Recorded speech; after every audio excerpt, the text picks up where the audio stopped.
हाँ भाई, second year. यहाँ कंप्लीट होता है आपका क्या, मैकेनिज्म ऑफ रेस्पिरेशन।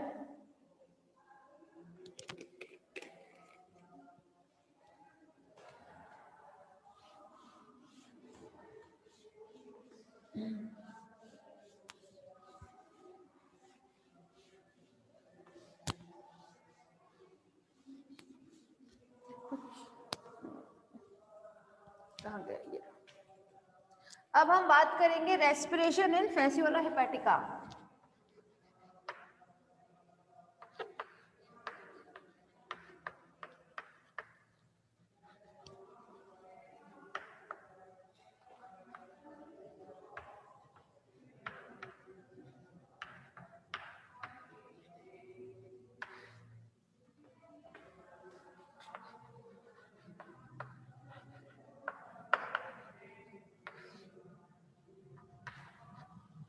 ठीक है, पहली बात तो ये कि जब हम बात करते हैं फैसियोला हेपेटिका की, तो फैसियोला हेपेटिका है आपका संघ प्लेटीहेल्मिन्थीस का सदस्य, मतलब चपटे कृमि होते हैं। देखिए प्लेटीहेल्मिन्थीस में हम बात करेंगे सिर्फ फैसियोला हेपेटिका के साथ साथ टीनिया सोलियम की भी, दोनों का एक जैसा ही है। ठीक है, रेस्पिरेशन दोनों का अलग अलग ना बताकर एक ही में बता दिया जाएगा, क्योंकि दोनों ही एक ही तरीके से क्या करते हैं, रेस्पिरेशन करते हैं। ठीक है, तो इसमें फैसियोला हेपेटिका जो है या फिर टीनिया सोलियम दोनों ही अंतः परजीवी होते हैं। कैसे होते हैं, परजीवी के तौर पर रहेंगे, सिर्फ परजीवी भी अंतः होंगे। ठीक है, अंतः परजीवी होने के साथ साथ इनके प्लेसेस अलग अलग रहते हैं, बाकी सब चीज साथ में रहेगा। तो ये दोनों, ठीक है, मतलब Taenia solium and Fasciola hepatica, ये जो श्वसन करते हैं अंतः परजीवी होने की वजह से, ये करते हैं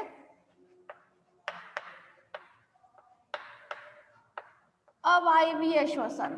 क्या करते हैं, अवायवीय श्वसन, मतलब एनाएरोबिक रेस्पिरेशन करेंगे। तो अवायवीय श्वसन में किस चीज की रिक्वायरमेंट नहीं होती, ऑक्सीजन की जरूरत नहीं होती है।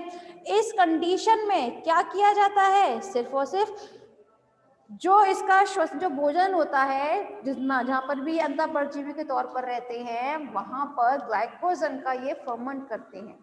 ठीक है, तो ग्लाइकोजन से क्या बनता है,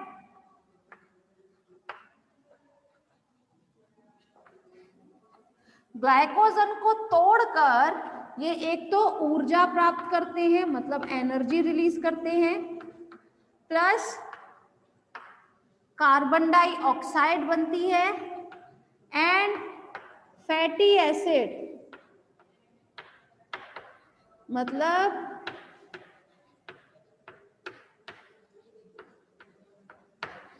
वसीय अम्ल बनाते हैं। ये क्या करते हैं, ये हमेशा अपने ग्लाइकोजन से, ग्लाइकोजन को तोड़कर क्या क्या बनाएंगे, ऊर्जा रिलीज करेंगे, कार्बन डाइऑक्साइड बनाएंगे एंड वसीय अम्ल मतलब फैटी एसिड का निर्माण करते हैं। अभी एक्चुअली होता कैसे है जरा वो समझिएगा।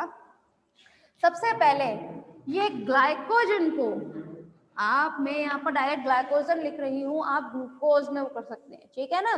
तो ग्लाइकोजन पर प्रोसेस होती है ग्लाइकोलिसिस की, इसकी ग्लाइकोलिसिस को हिंदी में भी ग्लाइकोलिसिस ही बोला जाता है क्लास, क्या बोला जाता है, ग्लाइकोलिसिस। तो ग्लाइकोलिसिस तो आप लोग वैसे भी जानते हैं ना। तो ग्लाइकोलिसिस में क्या बनता है, क्या नाम, ठीक है, क्यों भाई, ग्लाइकोलिसिस में क्या चीज बनती है, देखें जरा ध्यान दीजिएगा, फर्स्ट ईयर में पढ़ाया गया था कि ग्लूकोज, ठीक है, ग्लूकोज से क्या करते हैं, ग्लाइकोलिसिस की प्रोसेस होती है। ग्लाइकोलिसिस में एक तो ऊर्जा रिलीज होती है, ठीक है, बिल्कुल सही बात है सौरभ। और इसमें क्या बनते हैं, पायरुविक एसिड, किसका निर्माण होता है, इसमें पायरुविक एसिड का निर्माण होता है। ठीक है, और इसमें जो प्रक्रिया होती है ग्लाइकोजन से ऊर्जा, कार्बन डाइऑक्साइड, फैटी एसिड, ये सब एक्चुअली होता कैसे है, ये ग्लाइकोजन का यहाँ पे फर्मेंट करते, किण्वन करते हैं एक्चुअली। ठीक है, क्योंकि यहाँ पे अवायवीय श्वसन हो रहा है। ठीक है, अवायवीय श्वसन कहें चाहे अनॉक्सीजीवीय श्वसन कहें, बात एक ही है। अनॉक्सी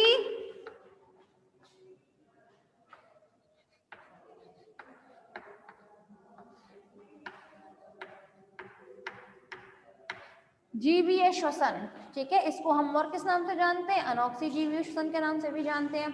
तो यहाँ पर अब समझिएगा, ये जो ग्लाइकोजन से क्या हुई थी प्रोसेस, ग्लाइकोलिसिस हुई थी। ग्लाइकोलिसिस में क्या बनता है, पायरुविक एसिड बनते हैं।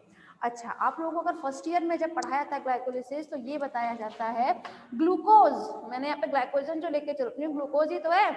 ग्लूकोज जो होता है वो उसमें होते हैं कार्बन के 6 मॉलिक्यूल, 6 मॉलिक्यूल होते हैं ना। इसका फॉर्मूला क्या होता है ग्लूकोज का, C6H12O6, यही होता है। तो इसमें कार्बन कितने होते हैं, 6 कार्बन है, 6, ठीक।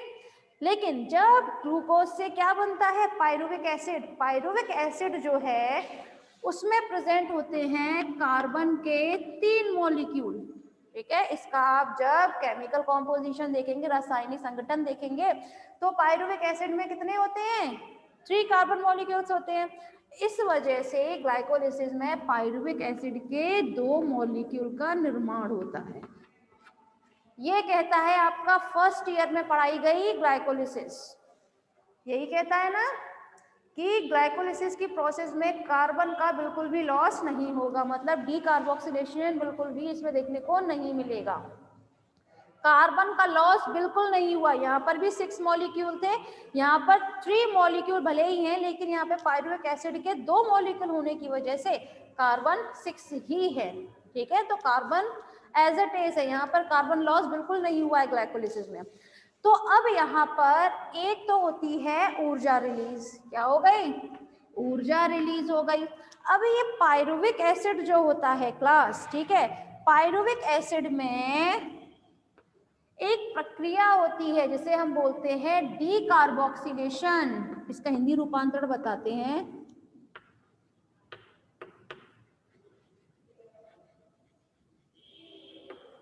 क्या होता है, डीकार्बोक्सिलेशन की प्रोसेस होती है। डीकार्बोक्सिलेशन मतलब कार्बन का लॉस हो जाना। डी माने क्या होता है, कमी, ठीक है, लॉस। तो डीकार्बोक्सिलेशन का मतलब होता है इसमें कार्बन लॉस होगा। और डीकार्बोक्सिलेशन को हिंदी में बोलते हैं डीकार्बोक्सीकरण। क्या बोला जाता है, डीकार्बोक्सीकरण बोला जाता है। तो यह डीकार्बोक्सीकरण का मतलब है यहाँ पर कार्बन का लॉस होगा, कार्बन की कमी आएगी। तो ये जो कार्बन की कमी है, डीकार्बोक्सिलेशन में हमेशा जब जब ये टर्म आएगा, ठीक है, डीकार्बोक्सीकरण, उसका मतलब हो जाता है कार्बन डाइऑक्साइड निकलता है, ठीक है। ये आप लोगों को फर्स्ट ईयर में पढ़ाया जाता है, बॉटनी में भी और जूलॉजी में भी, ठीक है। तो डीकार्बोक्सिलेशन में क्या होगा, कार्बन डाइऑक्साइड निकल गया। तो अब पायरुविक एसिड से क्या बनेगा, एक तो कार्बन डाइऑक्साइड, मतलब डीकार्बोक्सीकरण से कार्बन डाइऑक्साइड एंड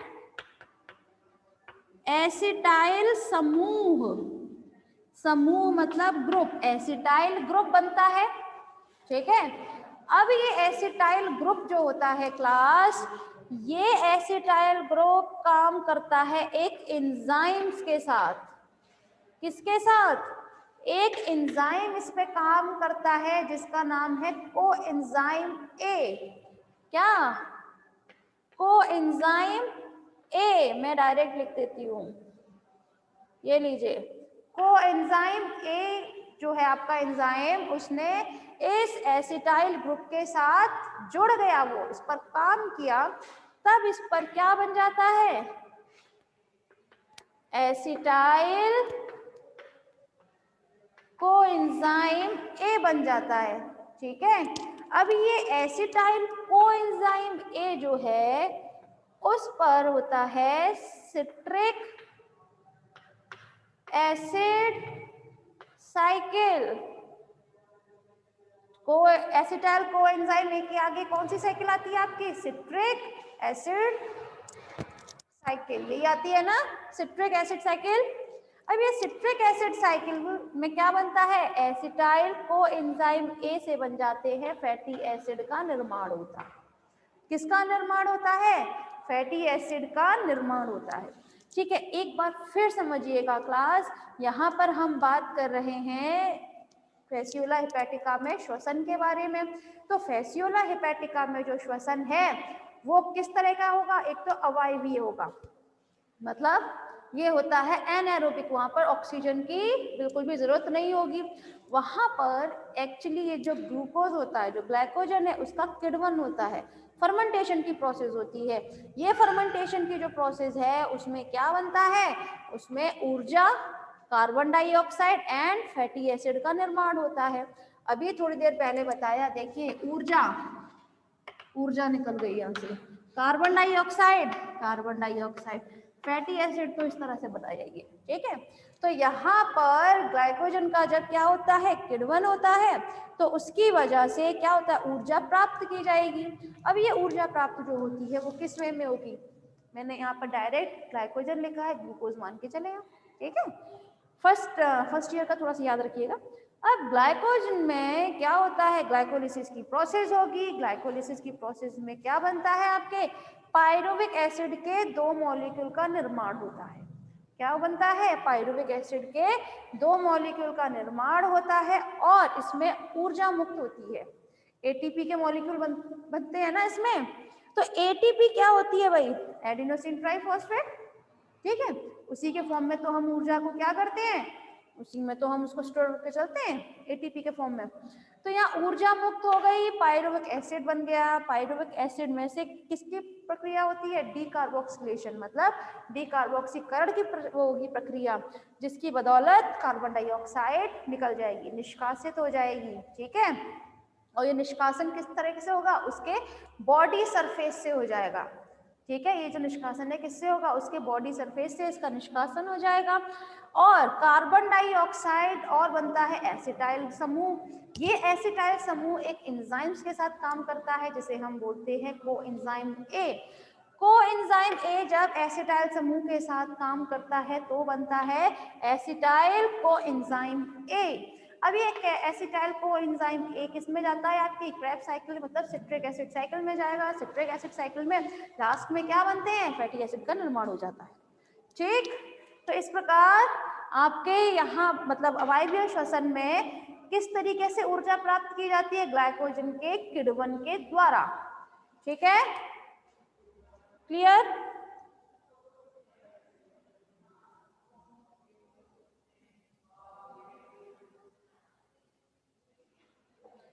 समझ में आ गया क्लास।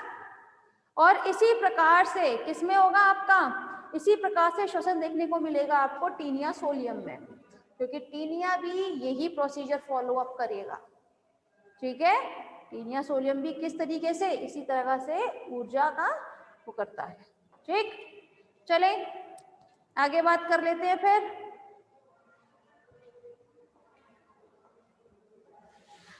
अब हम बात करेंगे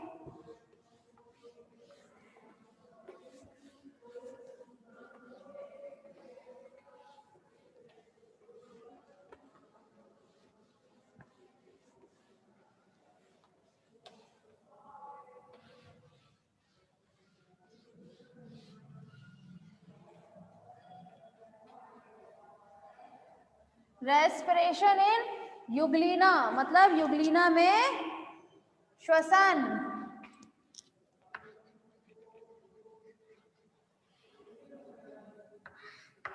ठीक। जब हम बात करते हैं युगलिना में श्वसन के बारे में तो जरा समझिएगा क्लास।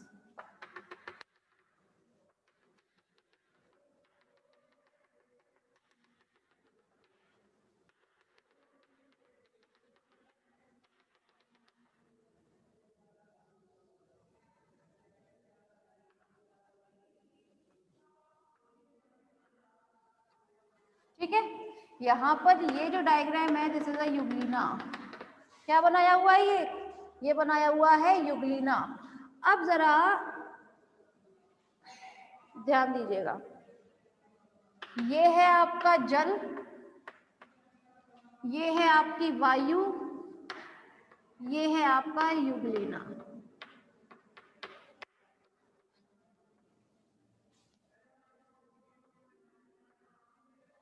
ठीक है। अब जरा ध्यान दीजिएगा, यहाँ हम बात कर रहे हैं युगलिना में श्वसन के बारे में, ठीक।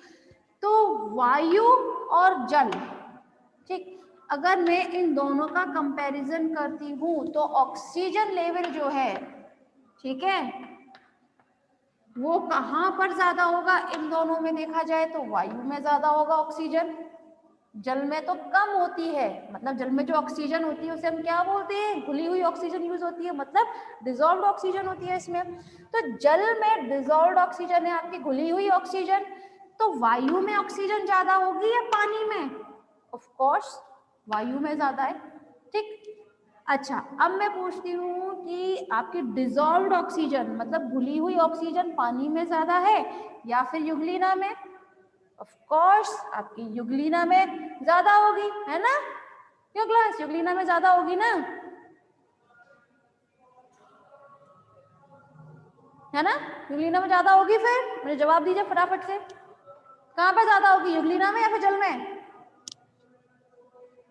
बेटा लिवर फ्लूक क्या होता है, लिवर फ्लूक को हम फैसियोला हेपेटिका ही होता है, उसी का नया नाम होता है, ये होता है। वेरी गुड, जल में ज्यादा होगी, ठीक है। जब हम इन दोनों में कंपैरिजन करें तो देखिए, अगर जब मैंने इन दोनों में बात की थी तब वायु यहाँ ज्यादा थी, मतलब ऑक्सीजन लेवल जो है वायु में ज्यादा है। जब इन दोनों में बात करती हूँ तो वायु डिजॉल्व्ड ऑक्सीजन ज्यादा होगी, जल में ज्यादा होगी, यहाँ पर कम होगी, ठीक।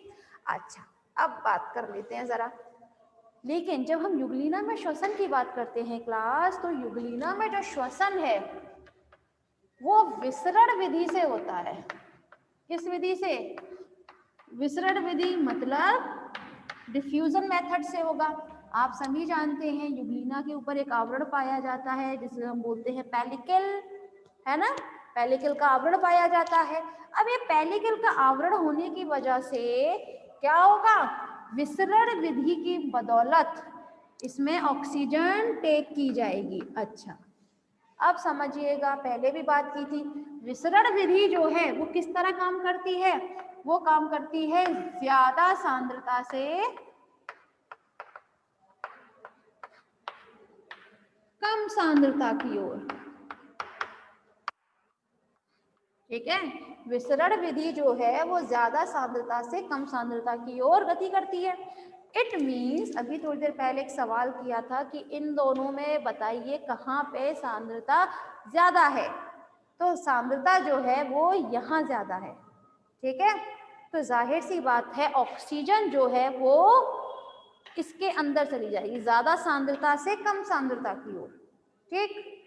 अच्छा, ये अब इसकी सतह ने क्या किया, उसको एब्जॉर्ब कर लिया, ठीक। विसरण विधि के वजह से पेलिकल के होते हुए जो ऑक्सीजन है उसको क्या कर लिया गया, टेक कर लिया गया।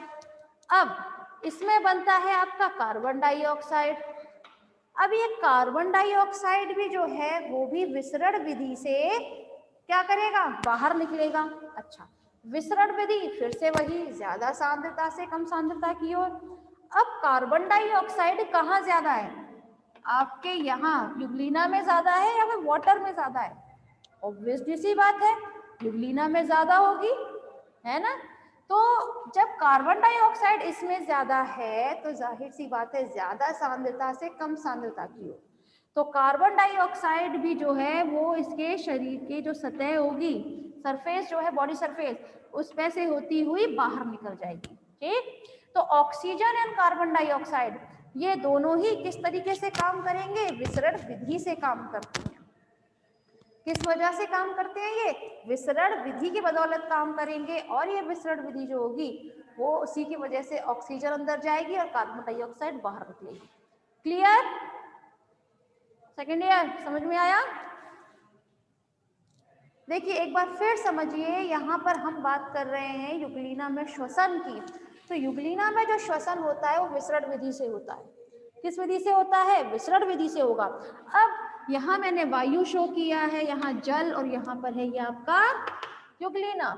अब मैंने बताया है कि जो युगलीना में श्वसन होता है विसरण विधि से होता है, मतलब ज्यादा सांद्रता से कम सांद्रता की ओर होगा। तो यहाँ पर ऑक्सीजन कहाँ पे ज्यादा होगी, जल में या यहाँ युगलीना में? तो जाहिर सी बात है जल में ज्यादा है। तो जब जल में ज्यादा है ऑक्सीजन तो ये ज्यादा से कम इसके अंदर प्रवेश करेगी, लेकिन जब हम बात करते हैं कार्बन डाइऑक्साइड की, तो कार्बन डाइऑक्साइड कहाँ ज्यादा होगी आपकी, युग्लिना में ज्यादा होगी, तो युग्लिना से फिर वो बाहर निकल आती है विसरण विधि की बदौलत। ठीक है मैम, वाटर में कार्बन डाइऑक्साइड का क्या होता है? बेटा जी, वाटर में कार्बन डाइऑक्साइड का आप जानते होंगे कि वाटर में भी क्या प्रेजेंट रहते हैं, कुछ प्लैंकटॉन्स पाए जाते हैं। ठीक है, जिसका यूज वो किसमें कर लेते हैं, अपने लिए भोजन बनाने में कर लेते हैं। ठीक है, कार्बन डाइऑक्साइड उसका यूज तो उसमें जो पाए जाते हैं ना प्लांट्स, वो क्या यूज कर लेते हैं अपने भोजन बनाने के लिए, प्लैंकटॉन्स वगैरह जो होते हैं। ठीक है जी मैम, गुड।